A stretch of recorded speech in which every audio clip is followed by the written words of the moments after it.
Chevra since that night at Baptiste's place. Well, guess there's no point in worrying about it now. Let's go join up with the others.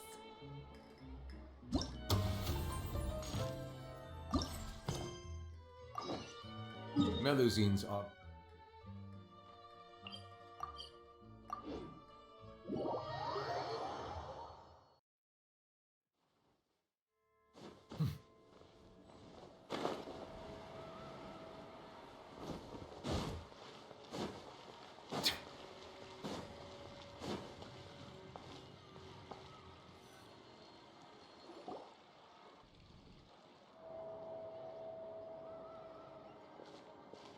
Good morning! Hayaka and I were just talking about you. Is Chevra still not joining us today? Probably not. We haven't seen her either. Huh? That's such a pity. Director Farina said that we've only got a few small scenes left before wrapping up the entire thing. She even said that she'll get me into a couple scenes, so everyone will have a chance to shine in front of the camera. We were also planning on having a victory feast once we're all finished filming. You can join us, right? If only Chevros was here. I still haven't taken a photo with her. I'm afraid that can't be helped. Those special patrol folks are like phantoms when they've got a case on their hands. But to be honest, I'm even more concerned by what I read in the Steambird earlier this morning. It said that the killer in the murder case was none other than the author of the Two Musketeers. Oh yeah, I heard about that too. He came forward and confessed his crimes, but gave no explanation as to why he pulled the trigger. We didn't know about this case at all when we joined the film. Is it going to affect the reception of our work? From a pure publicity standpoint, this will draw a lot more attention to our film. I have to say, though, that no director can be perfectly comfortable with garnering attention through means other than artistic skill. To be fair, I feel like that ship sailed the moment you allowed yourself to be named as the director on our posters. It's not my fault that I'm super popular. What was that saying again? My popularity has, Sunk to an all-time low? spread to the four corners of Tibet.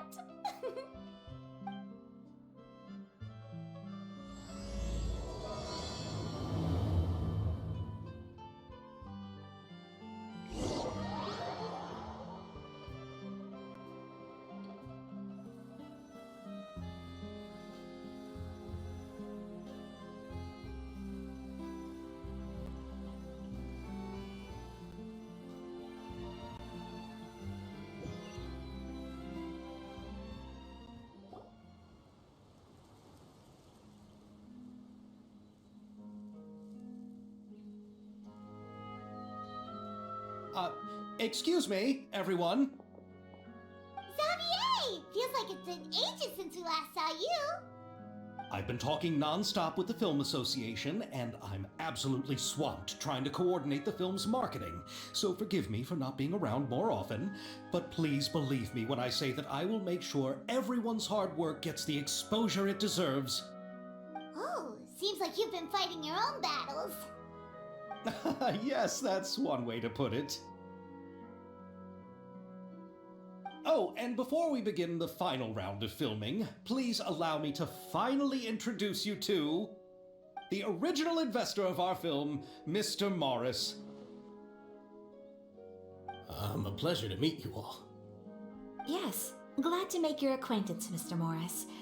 We've heard about the issues you've encountered with your financial situation, and genuinely hope that things have taken a turn for the better.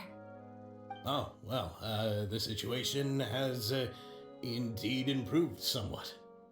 Don't worry, Mr. Morris. Accidents and last-minute challenges happen all the time. There's no need to blame yourself over it. The good news is that we're almost done filming now, and I would even say that this is the best story I've ever seen. Is that so? I see, that's great news. All right, now that we've gotten all the pleasantries out of the way, let's get the show on the road. We'll mostly be filming typical people and scenery from the streets today to improve the sense of environmental ambiance in some parts of the film. Oh, and there'll be a cameo for Mr. Kamisato and Miss Yoimiya as well. They'll be used to show outsider perspectives on the fates of the two musketeers. That's right.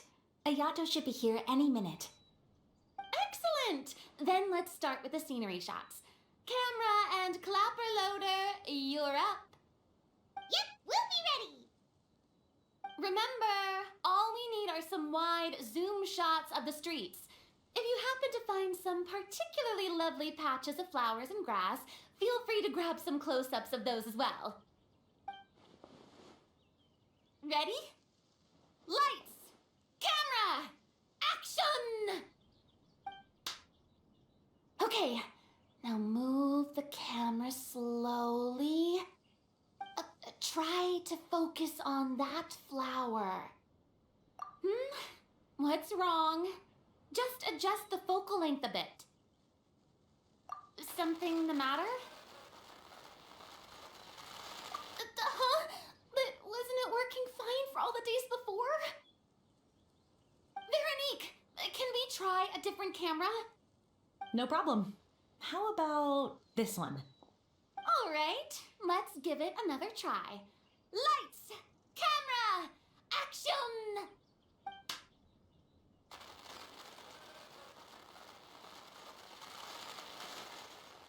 Don't tell me. This one is broken too. Veronique, do we have any other spare ones we can use? I'm afraid we only brought these two today. What? Then go find a workshop to get them repaired right away. Oh, and you too, Bono. Go find our spare camera in the warehouse and bring it back to the set. On it. Greetings, everyone. My apologies for the delay. Is something the matter, Ayaka? It seems like there are some issues with the filming equipment today. We're stuck for the moment. I see. Well, let's not just stand here twiddling our thumbs. Actors, to the makeup booth. We'll start on the next scene as soon as we get a working camera.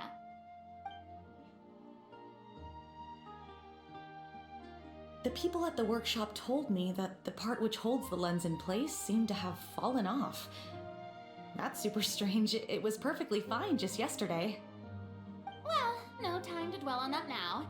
Let's get back to filming. Ahem! Quiet on set! Places, everyone! Lights! Camera! Action! By the way, have you heard about that recent murder case? Yes, I have. It seems that they've caused quite the commotion in the city. I heard that the chief of the guards is so mad about not catching the culprit that he's about to explode. Oh? I find that quite hard to imagine, considering how he already looks most days. Director, we have a problem. Oh, we're in the middle of a take! Couldn't you wait until we wrapped up this scene?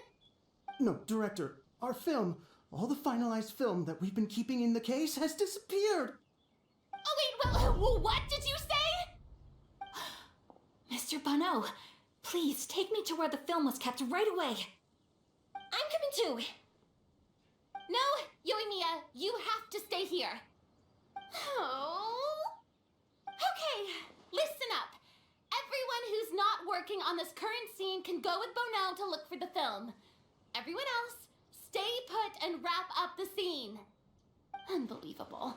How could all these problems happen in just one day?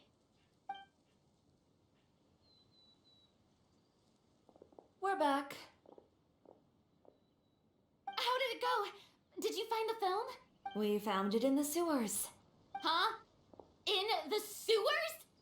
Is the film still okay? We discovered it just in time, so we should still be able to salvage it. The others are checking now to see if we lost any specific scenes. Oh, you scared me for a moment there. I nearly thought we had lost everything. I really don't want to experience that feeling of despair again. Okay, but who could have stolen the film and dumped it there?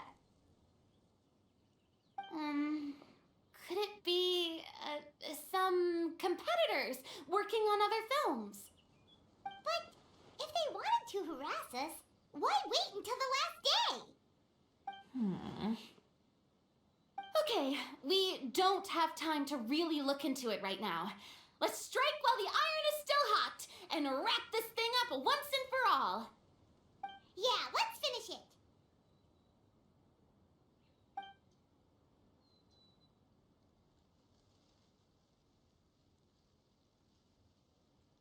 I would like to officially announce that our entry to the festival, The Two Musketeers, has now concluded filming! Paimon is spent. It's so late already. Even though the filming process proved to be extremely challenging, everyone provided valuable and unique contributions to the final product. Thank you all for your dedication and support. And just like Director Farina, I would also like to extend my most heartfelt thanks to all of you. Really, you've all helped me so much. All right. Let's save the awards speech for later and hopefully also get some rehearsals in before the real thing. Anyway, now it's time to party! Let's all make our way to the beach and have a celebration feast so loud and fun that even the blubber beast will want in. Party! Paimon wants to party!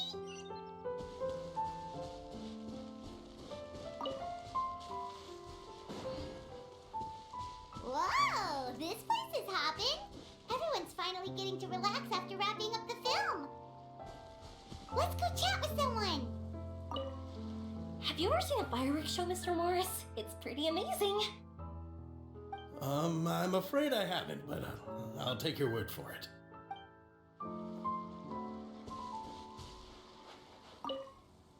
Oh, this is turning out to be quite the party.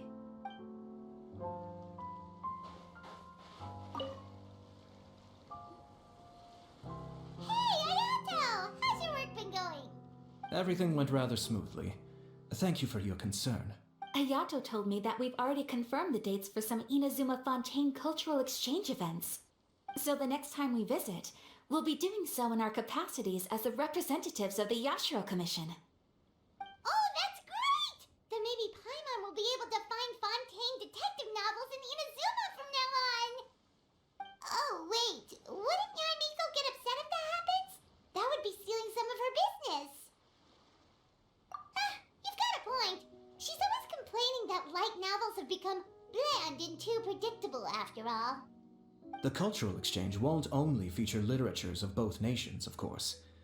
We have also made plans for cross-cultural engagements in the fields of gourmet cuisine, toy making, and artisan craftsmanship. Wow, Paimon's getting super excited now! When the time comes, be sure to visit and participate in all the events.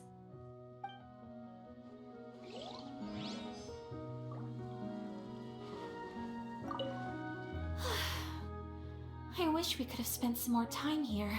Don't worry. It won't be long before we're back again.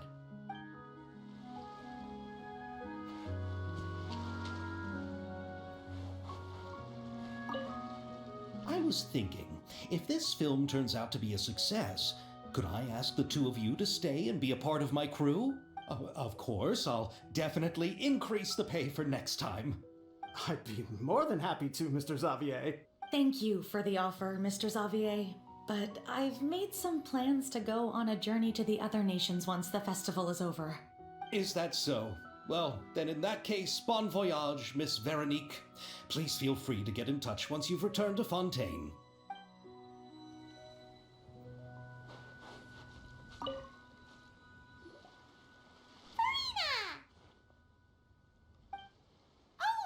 My darling clapper loader and camera operator, you've both worked really hard.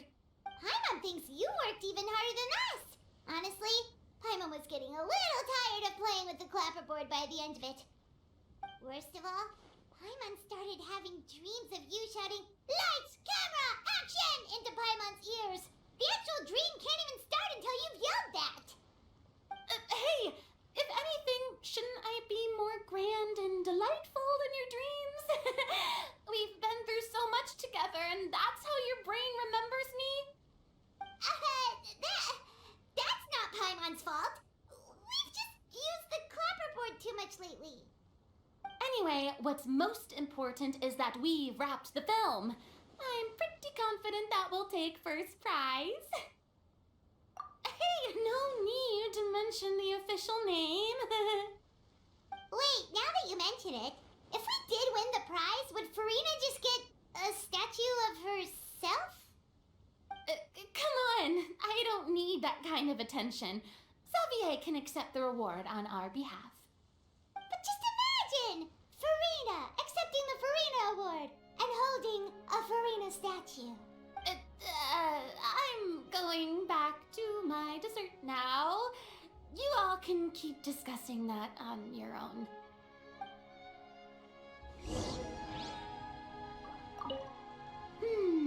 What kind of dessert should I try next?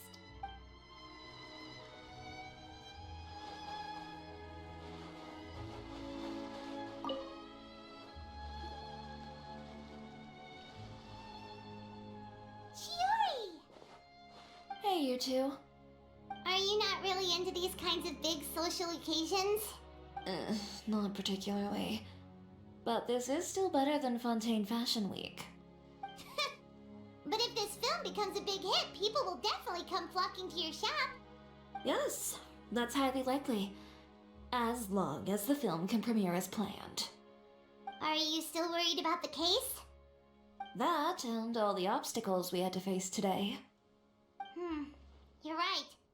It's as if all our bad luck just manifested at once. But why today of all days? No, it's nothing.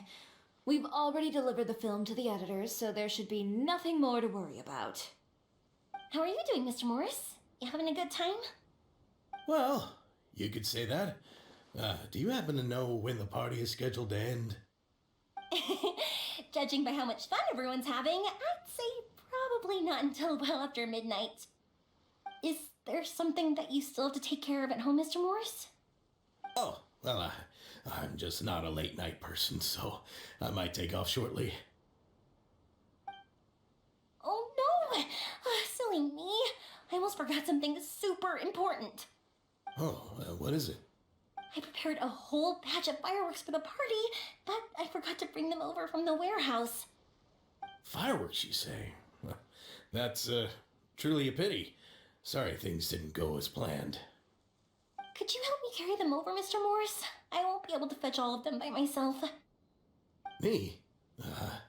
Are you sure that you can't find anyone else? I just wanted to make this a surprise for everyone. The warehouse isn't far from here. We'll be there in no time. Pretty please, Mr. Morris. These are some of the best fireworks I've ever made. So I also want you to see them before you leave. They're stunning. I promise that they'll be a once-in-a-lifetime experience that you'll never forget. But... It's okay. Just come with me. If we're sneaky enough, nobody else will see us leaving. All right. The warehouse is right over here. I moved the fireworks there in advance, so it shouldn't be too much work bringing them back. Shh! Don't let anyone else see us. I still want it to be a surprise.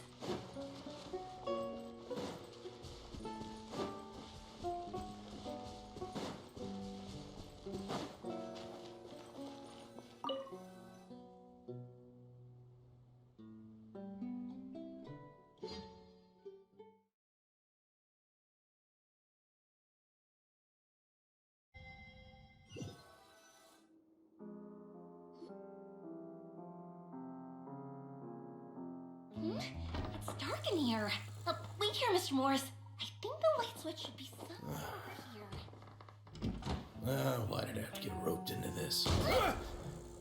What was that?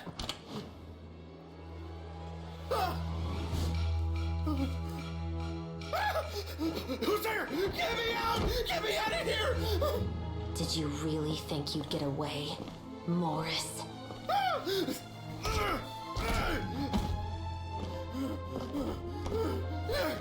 You've got the wrong guy. It wasn't me. I'm not the killer. You know, Eliza died a far more heroic death than this. She fought your assassin to the end, to save the children she had hidden beneath the floorboards.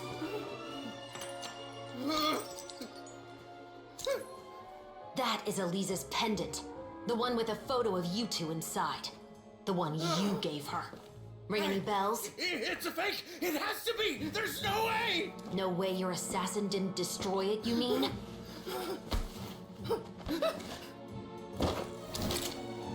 Did you ever love her, Morris? Or was killing her always the plan? No, please. Listen to me. I told Eliza to keep us a secret. I paid her plenty for her silence. I never thought she'd keep the child. Everything was gonna come out, and I had no choice. She forced my hand. No! I'm begging you. I have money. Just name your price, please. You can keep your Mora, and you can go to hell.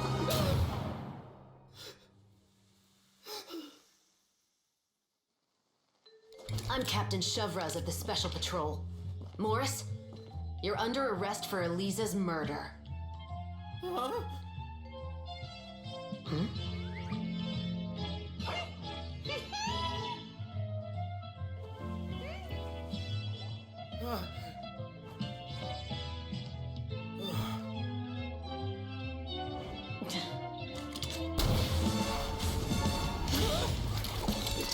You're under arrest too, prop manager Veronique.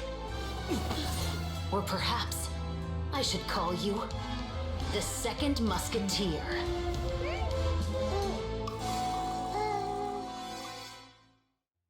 Oh, wait, what's going on? This wasn't in the script. Drop the gun, Veronique. Why? Why would you keep me from exacting revenge on this heartless monster? Drop your weapon. This is my final warning.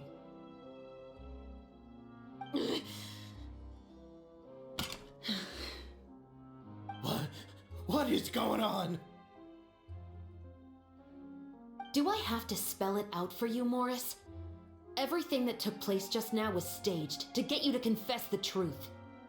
But this last part is all improv, of course.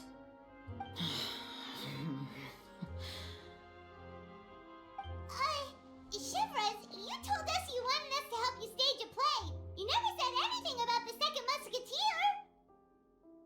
It's because even I had no way to confirm my theory until now. Thank you for your performance, Yoimiya. Could I trouble you to go and bring in the other Special Patrol members? They should be on standby just outside. Oh, and please tell the other cast members not to worry about us. We'll be rejoining them shortly. On it.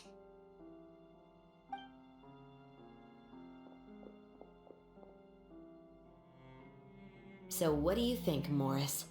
Care to talk about what happened 20 years ago? My patience is limited, you know. Don't force me to take you back to the interrogation room. I'd wager that you wouldn't last for more than a minute in there. With the recording we made, you have no chance of winning in court. Cooperating with us now is the most practical move. All right. I'll talk.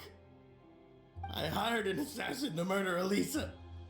She once worked as a maid on my family's estate. She was very beautiful, and after some time I fell for her. We kept our relationship a secret and carried out an affair for some time, but it wasn't long before she became pregnant. And if my parents ever found out, they would have stripped me of my inheritance and status, driven me out of my home. I also didn't expect Eliza to insist on bringing the pregnancy to term. She even asked me to leave my family and travel far, far away with her. She believed that you were truly in love with her. I didn't have a choice. I gave her a large sum of Mora, told her to leave the family and to get rid of the baby. But then years later, she sent me a letter. That there were photos of 2 children, and she even asked if I could find some time to visit them. Huh? children.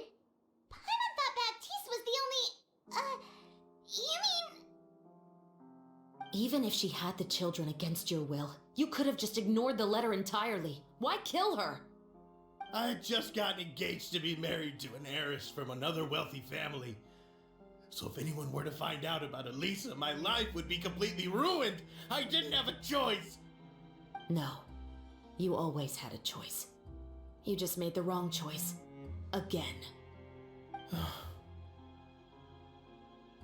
Do you know how it feels to watch your mother be killed right in front of you? My brother and I were hardly even school age yet. We were hidden beneath the floorboards, grasping each other's hands like a lifeline.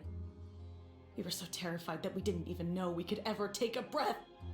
All we could do was to watch Mother try to fight back, and then collapse to the floor. Even after the assassin left, we were still too terrified to leave our hiding spot.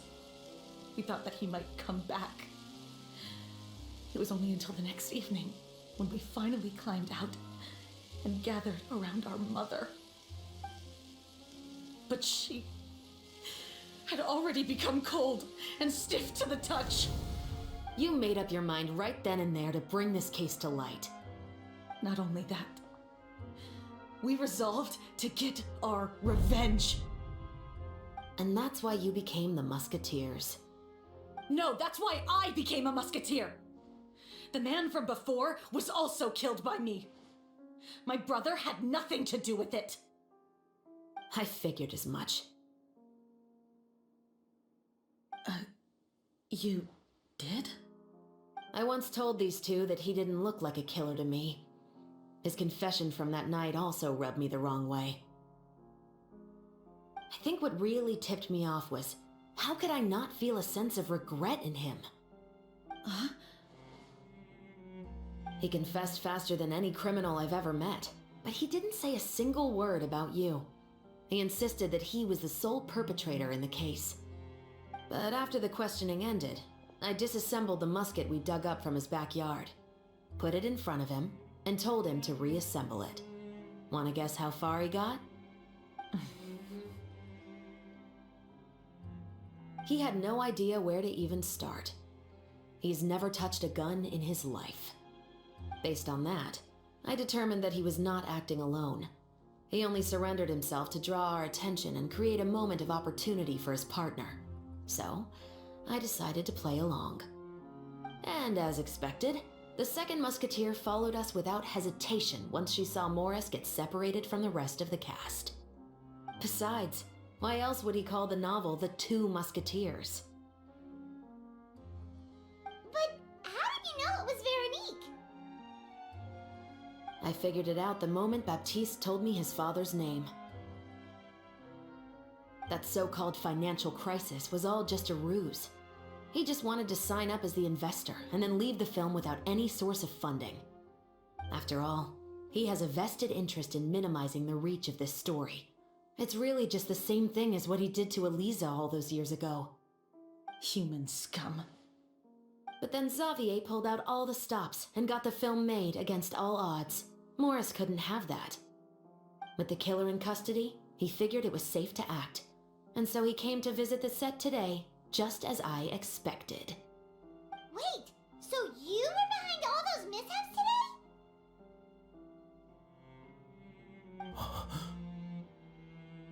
today? As for the identity of the second musketeer, I assumed they'd probably stay close to Morris and look for an opening. And if they already knew that Morris was the film's investor, then that narrowed the list of potential suspects as well. Furthermore, being the props manager would allow the culprit to avoid scrutiny by purchasing mechanical parts in the name of the crew. With that hypothesis in mind, I went back to check Baptiste's orphanage adoption records. Guess whose name I saw on the same page, just a few lines from his. My brother. He trusted you. As in, he trusted me to perform the deed on his behalf? He trusted you to stand on the side of justice. I am. I thought you could do it as well. Oh, the look on your face when you told him to go to hell. I really thought you'd put a bullet in his brain. You know what he has done. Are you telling me that you'd rather see him spend the rest of his life living like a king in the fortress of Meripede? I will never be able to forget the feeling of my mother's cold, lifeless hands. And you would call this ending fair? Is this what you call justice? I won't lie, Veronique. I did hesitate when your brother first told me about the truth. I wondered. I agonized over whether I should really put a bullet in his head. So why don't you? Because that should never be how justice is carried out in this world. Perhaps, to you, justice is simply reciprocated. An eye for an eye, and a life for a life. But everyone has their own understanding of justice. If everyone were to pursue their own definition of it, there would be no more order in this world. Today, you'll kill Morris, and tomorrow, his children may come for you. The world cannot render judgments based on a desire for revenge. That will only lead to a cycle of revenge, as well as the destruction of order and civilized society. Fontaine is founded on a set of laws and a standardized code of justice. That is why we are the nation of justice. But with all that said, I will promise you this. Morris will not lead a cushy life in the fortress of Meripede. Chevros, the rest of the special patrol is here. Thank you so much, Yoimiya.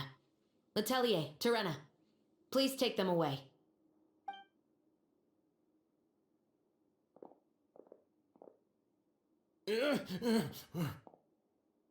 I still can't agree with your reasoning. I know. Justice has not been delivered. At least, not today. Chevros. Let's go. We should give an explanation to the crew. Thank you for your concern. I'm fine. I'm just thinking about the things in life that have driven people to take justice into their own hands.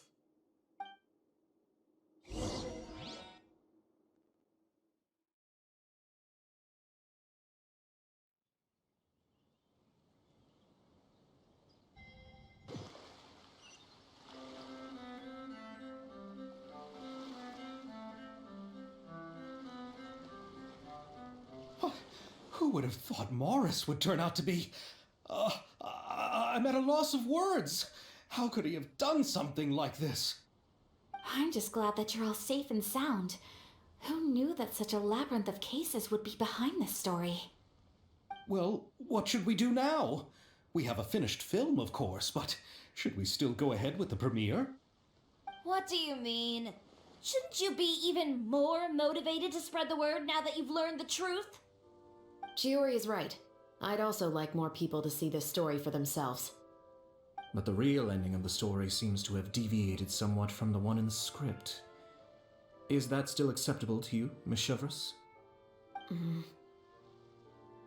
The call is yours. We still have time to reshoot an ending if that's what you'd like. No, it's fine as is. I like what we have for the catharsis. Romanticism is what gives works of art their appeal. Fiction is able to explore means of restitution that could never work in real life. Just like the real world, the world of stories also has its own set of rules and justice. These different possibilities are what initially drew me to reading in the first place. Sounds good to me. I support your decision. What about Veronique? Will she be okay? She will soon face her judgment alongside her brother and Morris. If I had to guess, they'll probably all be sent to the fortress of Meripede. I'll make sure to give Risley a heads up about it. Oh, you mean that kind of heads up? Exactly. Ahem. All right, then the matter's settled. Now that everything's been taken care of, there's no reason for us to keep looking all gloomy and grumpy. Let's get back to the feast and enjoy each other's company. We'll be starting the post-production process tomorrow. You should join us, Chevros. You missed the first few hours of the party, didn't you? All right. Count me in. Then I'll wait for you over there. There's still some good news that I'd like to share with Chevras. Traveler, Paimon, could you wait for me by the sea after the party ends? I'd like to go on a brief walk with the two of you. Thank you very much.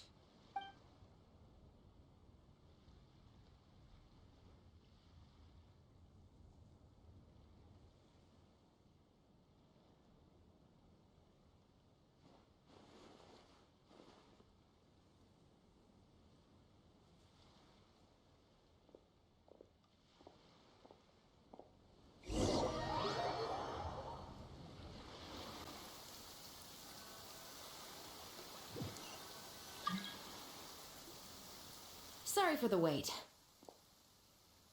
Oh, we weren't waiting long at all. Is there something else you wanted to tell us? No, I don't have anything new to share. I just felt that since you were my investigation partners, I should have another conversation with the two of you. Traveler, how would you have responded to Baptiste's request if you were in my shoes?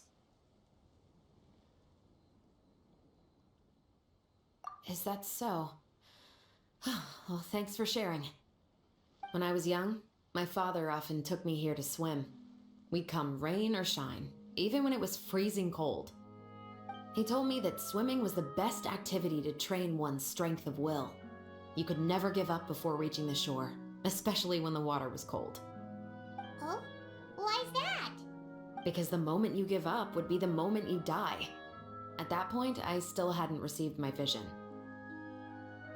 One winter, the chilly wind felt almost like knives on my skin, and the seawater was so frigid that it numbed my toes the moment I stepped in. I cried and begged my father to spare me from having to swim across, but he wouldn't listen. He used to be a member of the Special Patrol as well. You could say it was his way of educating his children. That sounds awful. When he saw that I wouldn't stop crying, he just picked me up and tossed me into the icy water. The bone-chilling cold took away my senses. I couldn't feel anything but fear and rage. I waited for my father to save me, but one look and I knew he'd already started swimming for the opposite shore. I realized that if I were to give up, I really would die right then and there.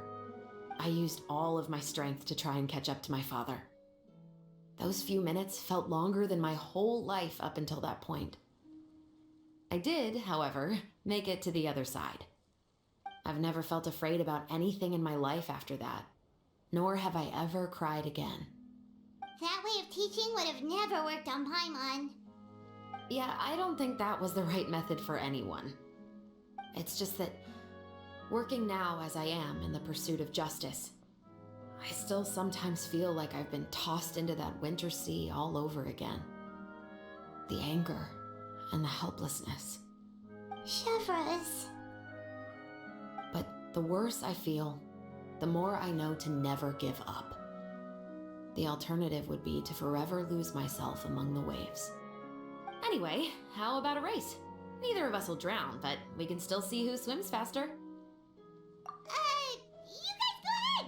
Paimon will grab the clapperboard to mark the start of the race.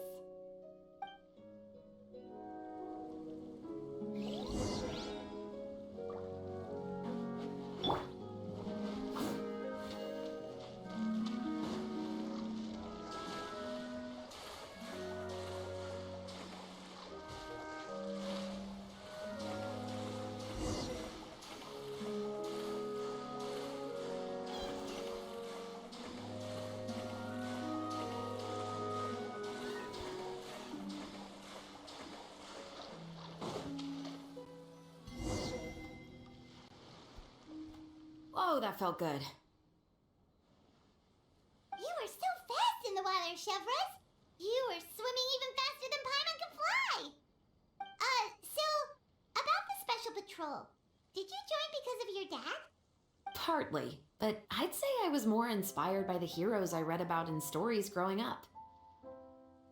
Oh, so it's due to your love of stories. Of course, it was only after I joined the Special Patrol that I learned that truth is often stranger than fiction. Come on, let's walk a bit more.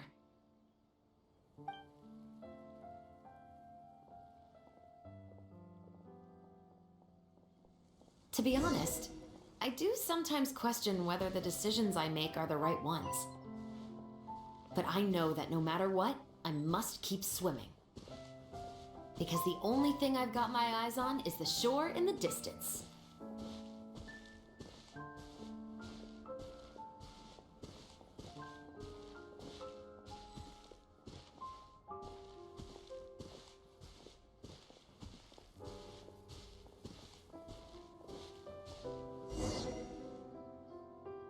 Thank you for coming on this walk with me. I feel a lot better after getting all that off my chest. Huh. We're nearly back at Baptiste's house. Huh, you're right. I didn't realize we were so close. He really did plant a lot of flowers. It's just like how he described it in the story. Huh? Wait. Paimon, Traveler, look! The rainbow roses in the garden. They're in full bloom now.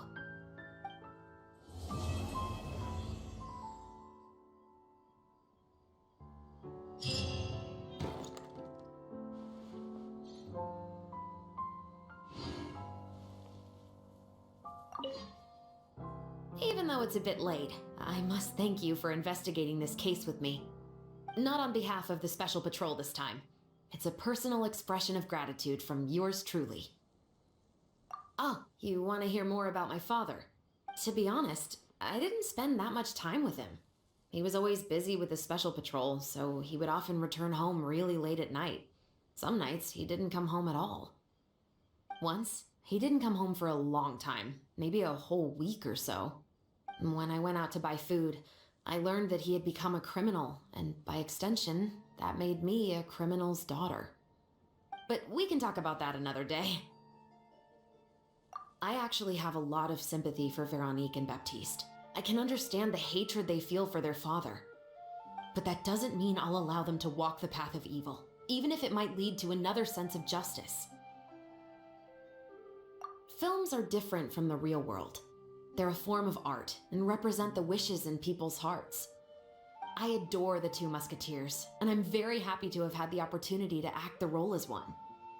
I can't wait to catch the film when it premieres in the Opera House. I'm looking forward to seeing the audience's reaction to the climactic ending. Thank you for looking out for me. I'll see you at the award ceremony. I'd be very surprised if we don't win.